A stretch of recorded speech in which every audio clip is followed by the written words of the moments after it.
Hello, everyone, and welcome to Wednesday's Q&A. I'm Dr. Janine Bowring. Great to have you here, and we are talking all things natural in our Q&As on Wednesday. Now, if you missed yesterday's show, of course, the Doctor Janine Show happens every Tuesday at 11 a.m. Eastern Standard Time, and today I'm following up answering your questions. I can't always get to all your questions during the show, and I do my best to get to your questions in the Q&A. We're on multiple platforms, so I just want you to know, be patient, but put your questions in the comment section, and we'll do a bit of a review as well based on what we talked about yesterday. So yeah, what am I holding on to? Yes, the fat. We talked about something called leptin resistance yesterday, and why this is often an unforeseen reason why people simply cannot access and get that extra body weight off. It also has a lot to do with regulating our hormones and insulin, and this is something that we talked about yesterday. Hello, please say hello, everyone. Urmila Laud is here. Hello, nice to see you. Thank you for tuning in. It's so great to have you all here, and as well as Yehudis Joanna, did I get that right? Natural vitamin C, what is that? Okay, I will talk about that because we did go through fake multivitamins yesterday, and that's a great question. So we're gonna start off with answering that question about the difference between fake vitamins, fake multivitamins, and we went through a list of things to be aware of yesterday on that slide, so we'll look at that. But this is something that's really important that a lot of people are aware of. You know, most of the vitamins in the marketplace are actually synthetically made, and we went through some of them like vitamin A yesterday, vitamin B1, what to look for, thiamine mononitrate, which is made from ammonia, coal tar, acetone. So think, you know, taking acetone, that nail polish off with acetone, that chemical, yeah, that's how they're making synthetic vitamins and a lot of the B vitamins. Now, okay, what is natural vitamin C? Well, a whole food vitamin C is going to be very different from our conventional vitamin C. So if you do take synthetic vitamins and a vitamin C, it's going to say in the brackets ascorbic acid. Now, ascorbic acid, the way that they derive this is they're using something like corn syrup, which is genetically modified. They're using a strong acid like sulfuric acid to actually withdraw and extract that ascorbic acid, which is very acidic. And now you've got your synthetic vitamin C. Now, what I prefer and the type of vitamin C that I actually take as a supplement is not the synthetic type. It's actually derived from whole food sources. So things like acerola cherries, camu berries, which naturally are 60 times more concentrated in vitamin C as compared to oranges, which we always think of as the gold standard for our vitamin C. So that's a great question. You always want to look for a whole food natural vitamin C supplement if you are taking vitamin C. And okay, I know that there's a lot of questions coming in. Hello. Heart is having some questions about which vitamins are maybe good for hair and in pregnancy or to get pregnant. How to get pregnant. And okay, so my team behind the scenes is gonna answer that question. We did talk about hair growth a couple of weeks ago and some of my tips and tricks for helping with hair growth, but one of my favorite supplements is collagen. So you're looking for a grass-fed bovine hydrolyzed collagen, which is remarkable for hair growth. Now, it's always gonna also supporting your collagen in your body. And in terms of helping with getting pregnant, my go-to for, you know, treating my patients over the years was always, of course, doing a full body detox. Let's go over here really quickly. Now, it's something that we talked about last week, and incorporating full body detox is trying to get your microbiome healthier as well, which is something that we did talk about yesterday. But with that full body detox, not just focusing in on one or two organ systems, which a lot of detoxes or cleanses, they're kind of flushing out the toxins in the intestines. A full body detox, and a good one, is going to address your liver health, your lung health, your skin, your lymphatic system, your blood, as well as your kidneys. So it has to be that comprehensive full body detox. The great thing about, you know, focusing on all the organs at once, and especially the liver, is that it helps to balance the hormones. So when you're trying to get pregnant, getting rid of that, and I did this with all of my patients who pre-conception, ideally their partner was in on the game and making sure that you're getting rid of those toxins and doing that full body detox for a couple months before you even try to conceive is so important. You want to flush out that toxic load before pregnancy, because guess what? Especially for your first baby, your baby is going to take all those toxins from you. So this is something that we definitely want to make sure that we are flushing out that toxic load. All right, so continuing in now on some more questions that I know that you have. Hello, and say hello. Thank you, Philip, for tuning in today. 7.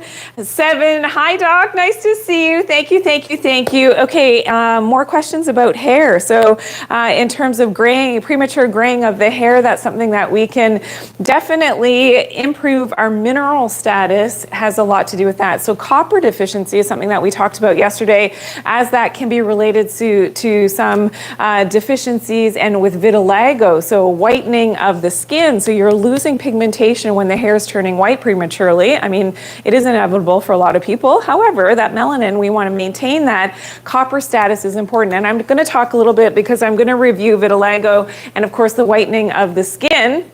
And that's going to come up in just a few seconds. Let me go there. And okay, so yeah, a lot of questions coming in about that. And Jacinth, can I talk about vertigo? That's something maybe that we can address, Jacinth, in a future show. Vertigo can often be related to vitamin B12 deficiency, so that's very common. But that's a great idea for a future show. Okay, I want to go over to vitiligo really quickly. And a loss of melanin. Now, what are some of the most common causes? This is what we talked about. This would include also if your hair is turning white, you're losing that melanin. This would equally be applied here for vitiligo. Okay, so it's an autoimmune disorder. Yes, absolutely, because now your body is not melanating properly. And this is because of blue light, so our artificial lights in our environment. EMF exposure, yes, that's going to offset your proper metabolism in your cells and leads also to that autoimmunity. And of course, the less melanin that we've got. Lack of sunlight, this is the biggest one. Okay, so if you're not getting natural sunlight exposure, of course, we have melanocytes that rely on and something else called POMC and leptin. These things all are, and we have photoreceptors to bring in natural full spectrum light from the sun, and that's what is going to help to make our melanin in our skin and for our hair. So if you're not getting natural sunlight exposure during the day, this is going to be a big problem for your melanocytes to be able to make that melanin. Okay, so this is really important because what do? Here as humans, we live an indoor life now. We never get outside into natural sunlight exposure. So this is another reason why I'm always talking about getting out into the sun as much as you can. Lack of vitamin D is also related back to not getting enough sunlight exposure, but back to that vitiligo as well. Copper deficiency, which we talked about, so getting enough copper and iodine. So seafood is one of the best foods to actually incorporate some of these minerals to be able to offset that deficiency of your minerals, which is related to the vitiligo. Okay, so I hope that helps you. Thank you so much for everybody who's tuning in today. And my opinion on grounding bed sheets, Zagabo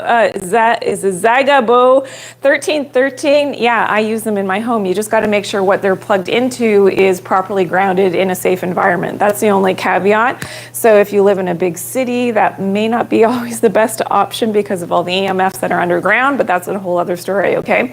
Now, we also talked about some of my tips. Let's go through the tips really quickly for vitiligo. You can imagine, based on what we talked about with the causes of vitiligo, what are my tips? So, of course, is fix your leaky gut. So getting back to that healthier microbiome is going to be really important for you. Minimize your blue light exposure.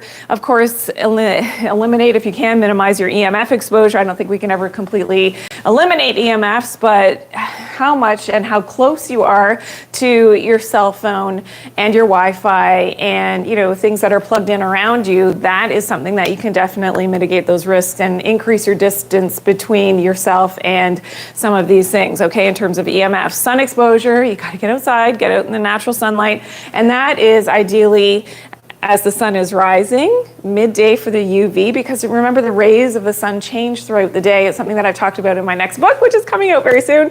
And then, of course, at the end of the day, this is when the sun changes again. You're getting a lot of red, infrared, near infrared at the end of the day, but it's present all day, but you can feel that intense heat from the sun as it's setting. You've probably experienced that. Really important, again, for the repigmentation of your skin. Vitamin D3, of course, increase your copper and your iodine levels. Okay, and it's interesting that there is a topical treatment that has actually been successfully used for years in Europe. And in this study, I just want to show you this really quickly. So in terms of being able to apply now very high mineral dense water or an application. Some people use iodine topically on the patches where it's white, and to repigment, then going out into the sun. And in this study, they found 3.9% of the patients had completely repigmented the skin, and 81.4% showed good repigmentation in that study. So that is huge. In other countries, they use topical vitamin D on the skin and then go out in the sun, and that actually repigments the skin. If you start with vitiligo, if you start to see it, your skin, it's not necessarily going to be brown or, you know, getting that pigmentation with that melanin right away. But if it starts to get pink, that's a good indication that it's on its way to repigmenting and that you've got some melanin that's on its way. Okay, so that's really important, as well as thank you for tuning in today. It's so great to have you all here today. It's so great. I love the funny questions that come in. Can I do a backflip? No, not today. I cannot, but maybe tomorrow I will. Great for you to tune in today. And I'm Dr. Janine, naturopathic doctor. We did talk about strong bones and osteoporosis, so that's something that we can definitely, I know that there's some questions coming in, as well as Nadima, do sardines have iodine and copper? Yes, they do. So sardines would be a good source of some of these trace minerals, okay? So that's a great question. Thank you. And I know that the list, you want me, Limery Vega is asking to repeat the list. Which list are you asking for? Was that about the vitiligo? Yes.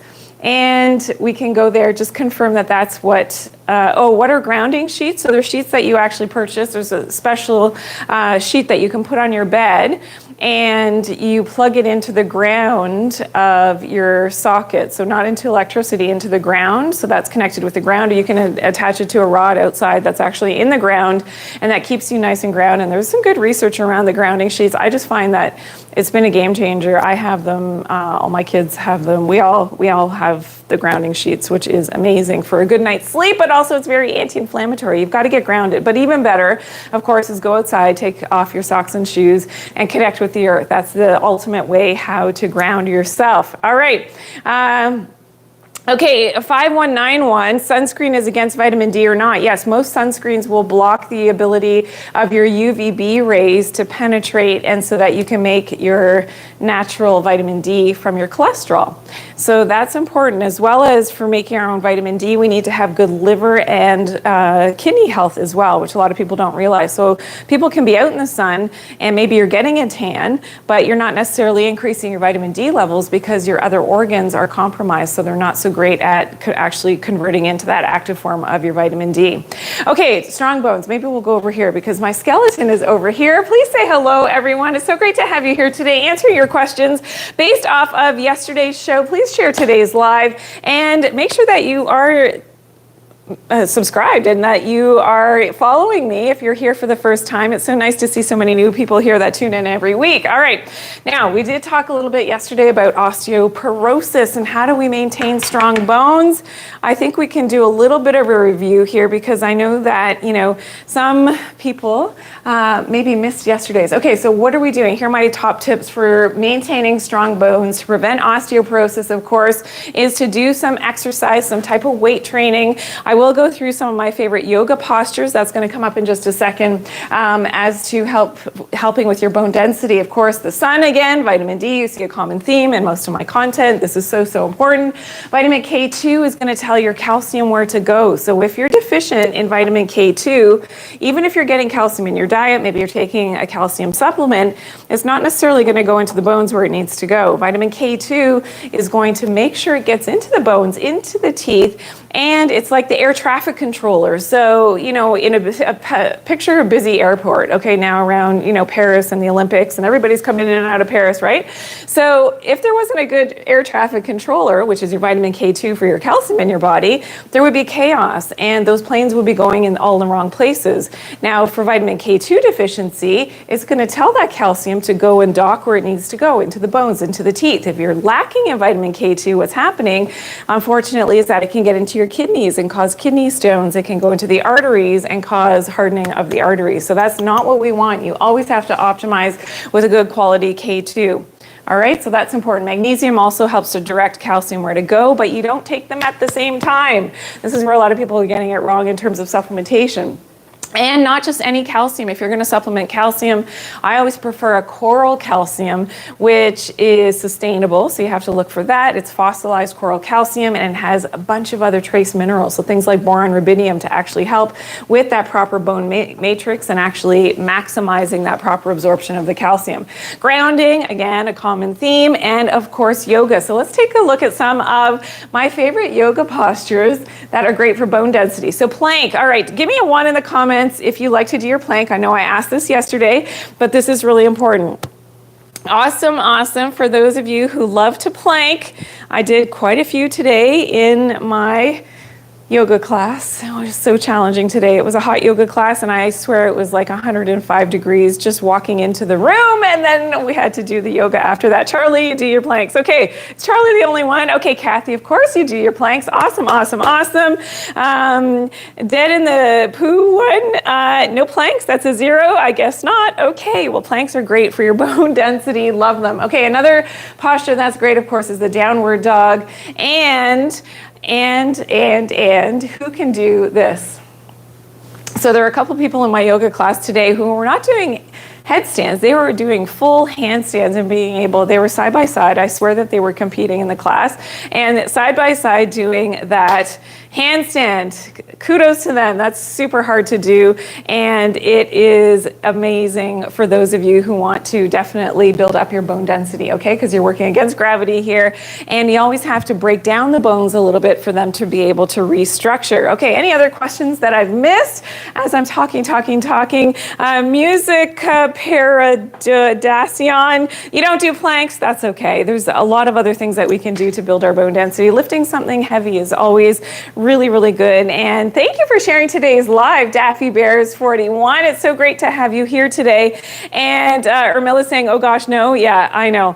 It can be very difficult. The plank is definitely easier. Downward dog is easier than doing the headstands or handstands. I fully agree with you there. Okay, Sarita, you love downward dog. Awesome, awesome, awesome. All right, now I know that we also talked about yesterday shingles and cold sores, and let's review just the tips really quickly if you missed this, because this is important. If you're prone to, the herpes virus and you're prone to the cold sores, maybe you want to make sure that you're preventing shingles. It seems to be very common right now. A lot of people are getting shingles. These are my main, here's the main symptoms. So red skin rashes, blisters, fever, fatigue, muscle aches, and headache. But let's go to the tips really quickly.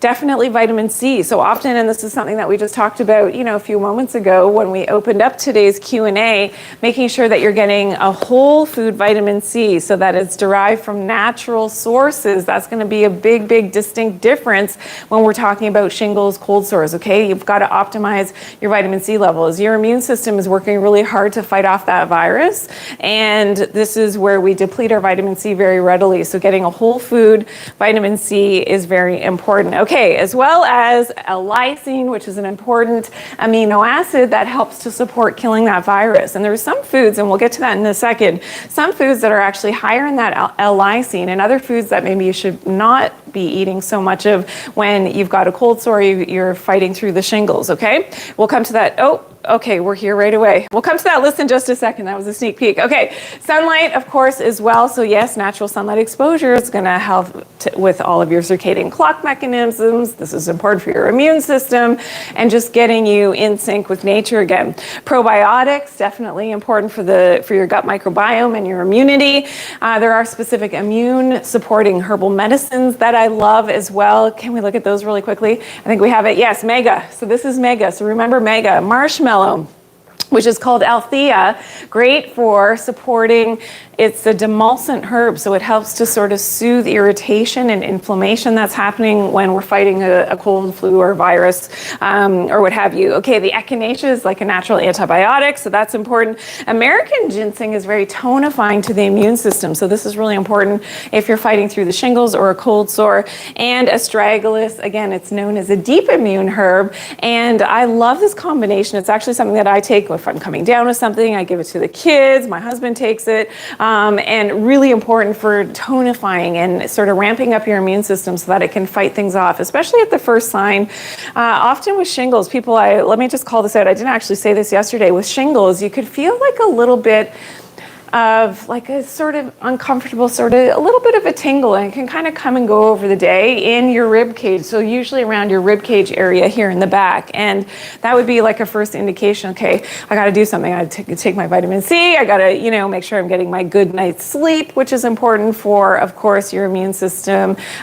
Be careful with the diet, make sure your microbiome is good. And of course, some of these herbal medicines is something that you could take preventatively as well, so that you don't go down the road. Anybody that you've ever talked to, if you've had shingles, put a 2 in the comments if you've ever had shingles or you know somebody who's had shingles before. So I want to see, because it's very, very common. Usually they're really worn down. So they're really stressed out, worn down, not sleeping properly. And then that's Julie. Yeah, exactly. That's exactly when, and Kathy and Pyramid 7. Yes, exactly. That's usually when, you know, Julie Rose. Yeah, see how common that is. Julie Baird as well. That's usually when the shingles is going to set in, is when you, of course, have a kid, that virus is still in your system, and it can resurface when your immune system becomes depleted. So that's really important, okay? From a prevention standpoint, this is something that you, if you start to get those inklings like, oh, this doesn't feel right, then this is something that you could take preventatively. And stress relief is going to be really important as well when we're talking about making sure that, you know, when we're looking at the shingles tips, stress relief, and of course that sleep for your circadian rhythms. Okay, well, let's look at the foods. I promised I would come back to this really quickly. The foods that are good and bad for shingles. All right, the good ones, higher in L-lysine, which is, you don't have to remember that, but these are the ones that are better. Actually, Lysine is great for your hair, skin, and nails. So the collagen that I take, the hydrolyzed collagen, is actually really high in that Lysine. Great for hair growth. I know some questions came up for that a little bit before. Okay, so high in Lysine. Meats are good. Fish is good. Eggs are great. Grass-fed dairy products, apples and pears, apricots, avocados, kale, beets, celery, green beans, papaya, and mango. Now, the ones that are not so good, if you're fighting a cold sore or the shingles, not so good because they're higher in another amino acid called L-arginine, okay?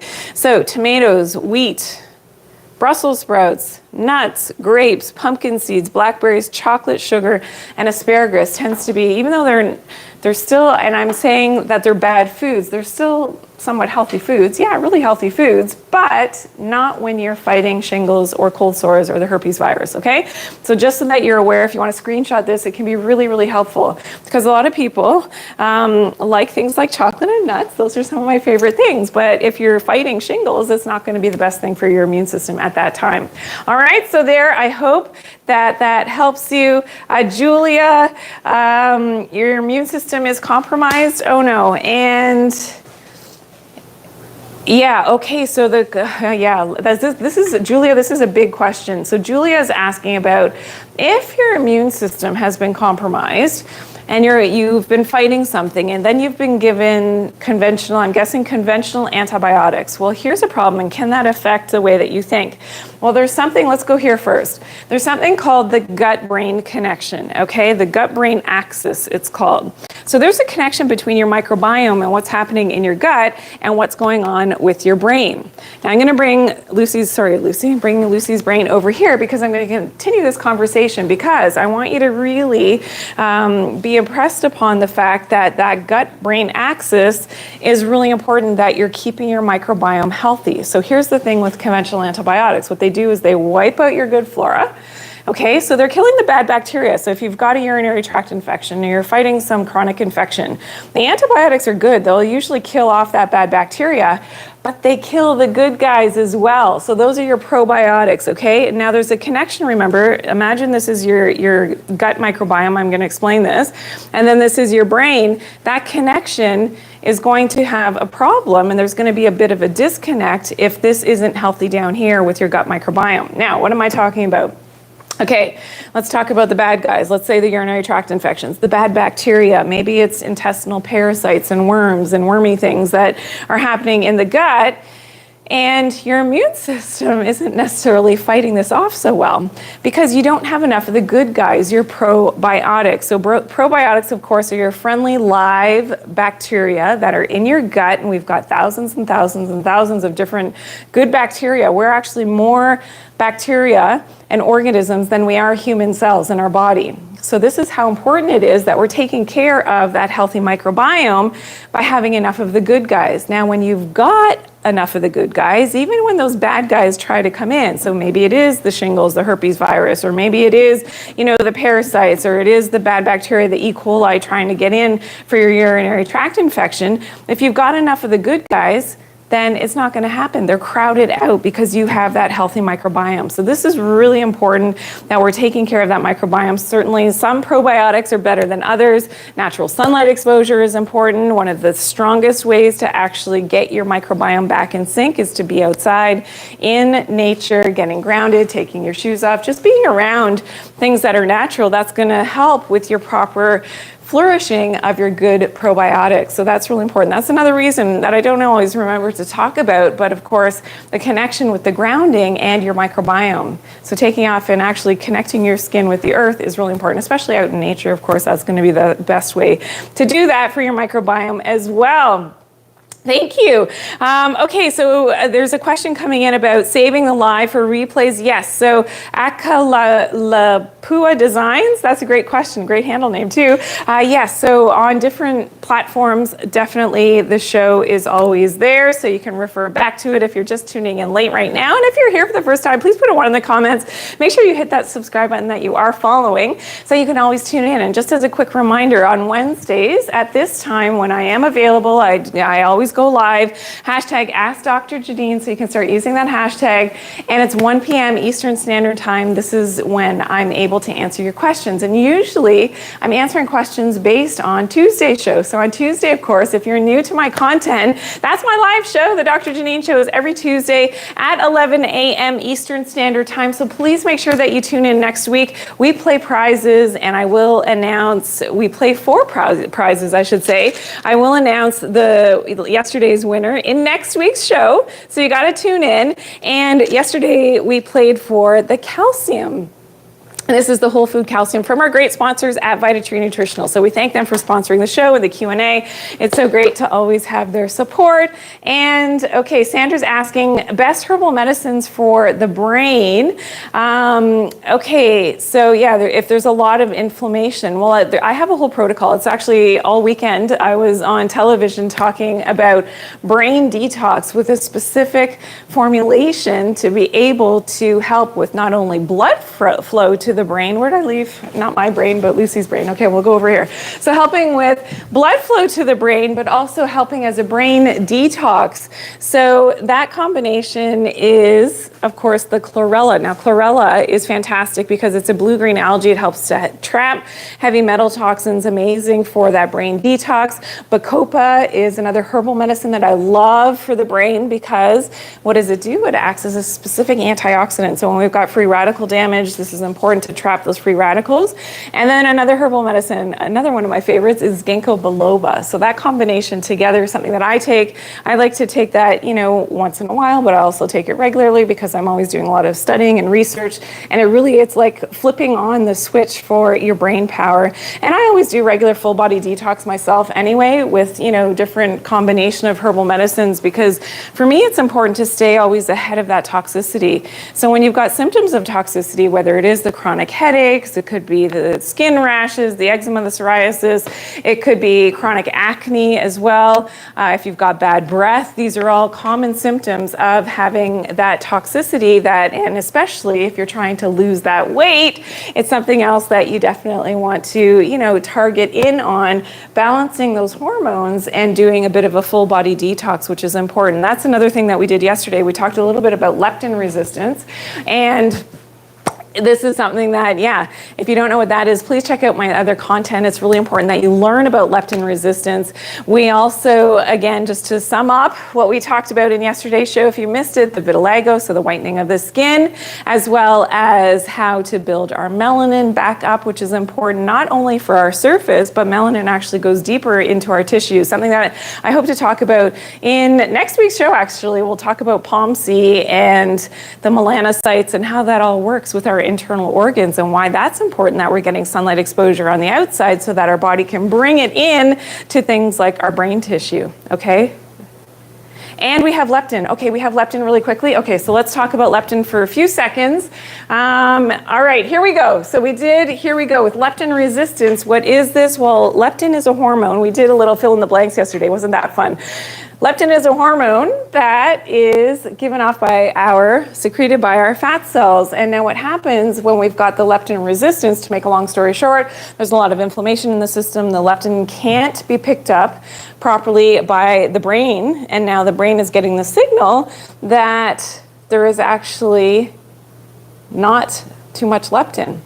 So the brain is getting the signal that you don't have enough body fat. So what does it do? It makes you hungry all the time, and it slows down your metabolism. So you can't possibly get at that fat that you're trying to burn off when you've got that leptin resistance. And it's always the leptin resistance that happens first, usually before your insulin resistance. So if you've got blood glucose problems, you got to learn about leptin resistance, and you've got to figure it out and actually fix it. And that's why in a lot of my shows, I've talked about how to fix the leptin resistance. We actually did a little bit of a fill in the blanks yesterday. And of course, who was here yesterday? Put an X in the comments. I want to see if you were here yesterday. What do we have to do in the morning? Answer that question really quickly. What do we have to do in the morning? Yes, okay, Pasky, you were here yesterday. What do we have to do in the morning to fix our leptin resistance? The first thing, in the morning, we eat a big, full, healthy, I think we know what it is. Yes, Nancy, that's true as well.